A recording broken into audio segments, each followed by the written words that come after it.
As a result, we witnessed the birth of an embryonic US-based movement for human rights. And the 5 factors that really have primarily contributed to the growth of this movement have been, firstly, increasingly hostile federal courts. Secondly, the unenforceability of court decisions on domestic issues. I have a friend who works at the NAACP Legal Defense Fund, and he's litigating a case involving a desegregation order from 1968.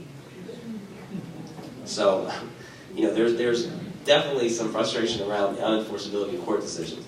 The growth of indigenous rights, anti-globalization, and broader human rights movements around the world, especially in the developing world. And we've learned so much about how to use human rights and apply them to domestic injustices by our sisters and brothers who do this work abroad. And their level of fluency and the level of literacy on human rights issues from our comrades in Europe and our comrades in Latin America and in Africa and in parts of Asia. Through kind of global gatherings, we've had the opportunity to really learn from them, and many of those lessons we're now beginning to apply in the United States. Fourth, the growth of a new generation of activists who work on inherently intersectional issues: race and poverty, immigration and workers' rights, gender and sexuality. So many folks these days work on issues that bring together intersecting parts of their identity, and they don't want to fall in these silos where you have to choose, am I a woman or am I a person of color? Am I an immigrant or am I a workers' rights advocate? And then lastly, coordination and organization of a domestic U.S. human rights network. The growth of the U.S. Human Rights Network, which is a wonderful umbrella organization of which the ACLU and many other organizations are members, has really spurred the growth and coordinated the growth of a domestic movement. The expansion of this domestic human rights movement is really a tremendous development. It means that the U.S. government will no longer be able to preach freedom, democracy, and respect for human rights abroad without a chorus of domestic and international voices pressuring the government to practice those very same ideals here at home. So how does this all tie back to Eugene and what can be done locally? Well, as I discussed earlier, international human rights law and standards provide a powerful framework for ensuring the respect and protection of well-being and equality for all people by simple virtue of their humanity. But how does this work on the local level? Let's look to one of the framers of the UDHR for some guidance. As Eleanor Roosevelt famously said, quote, "Where, after all, do universal human rights begin? In small places, close to home, so close and so small that they cannot be seen on any maps of the world. Yet they are the world of the individual person, the neighborhood he lives in, the school or college he attends, the factory, farm, or office where he works. Such are the places where every man, woman, and child seeks equal justice, equal opportunity, equal dignity without discrimination. Unless these rights have meaning there, they have little meaning anywhere.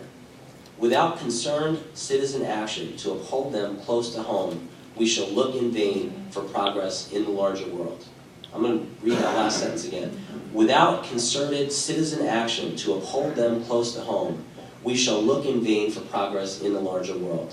Thus, as you can see, a fundamental tenet of the human rights framework is that human rights must start at home and must involve local community and reflect the needs and expertise of local community. Realization of human rights requires local decision-making, as well as strong cooperation and collaboration between local, state, and federal government, and between government and civil society. Moreover, state and local implementation of human rights can eventually help to influence national policy and broader acceptance of international human rights norms and bring about that very progress in the larger world that Eleanor Roosevelt describes.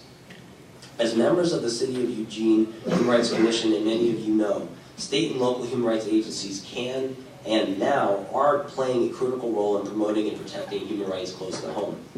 From a legal standpoint, such state and local involvement in human rights protection and promotion is entirely consistent with the U.S. federal system.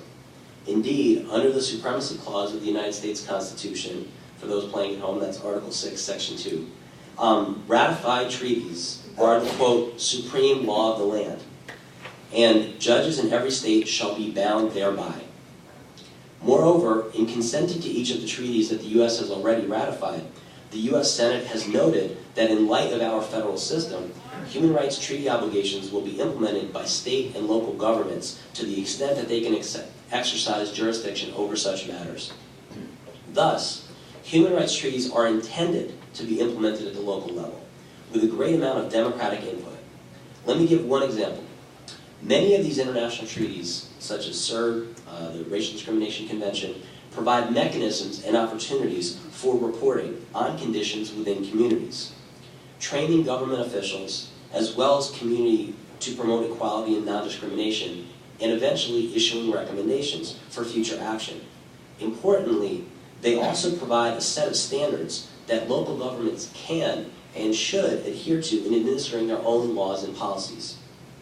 This is why the efforts in support of City Council resolution committing Eugene city government to progressive implementation of the principles embodied in the UDHR is so crucial.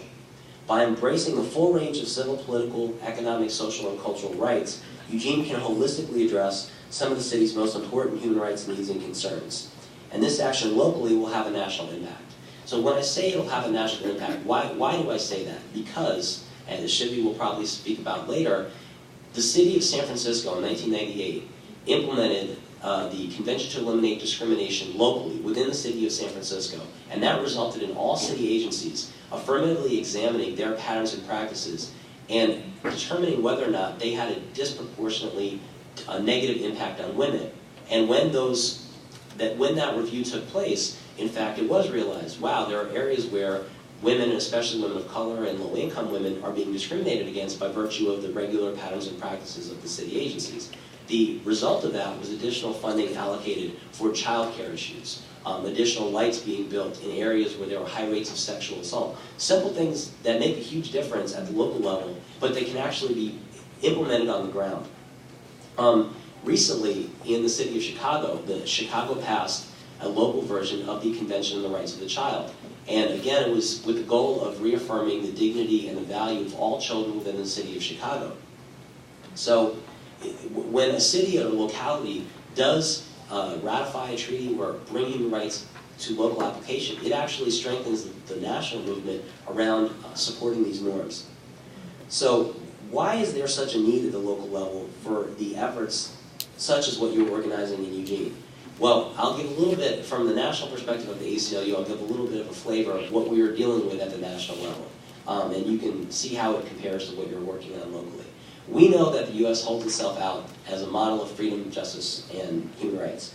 And we also know that at the national level, we have witnessed over the past decade serious and ongoing human rights abuses all over the country.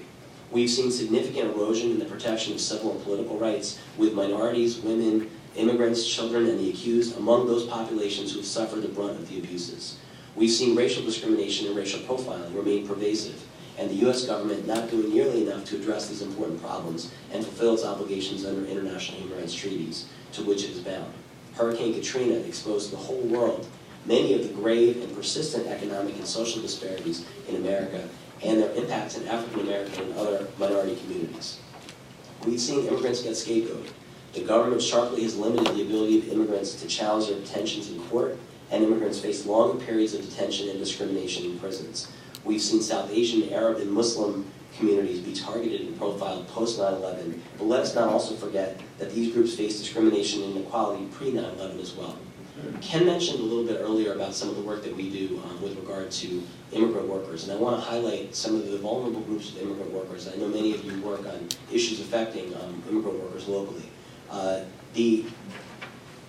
Within the United States, there are three groups of workers who are particularly vulnerable given the pattern and practices of government and the lack of human rights compliance. The first group of workers are temporary workers, who are otherwise known as guest workers. Under the United States guest worker program, foreign guest workers are left at the mercy of their employers, who can exploit, isolate, and abuse them.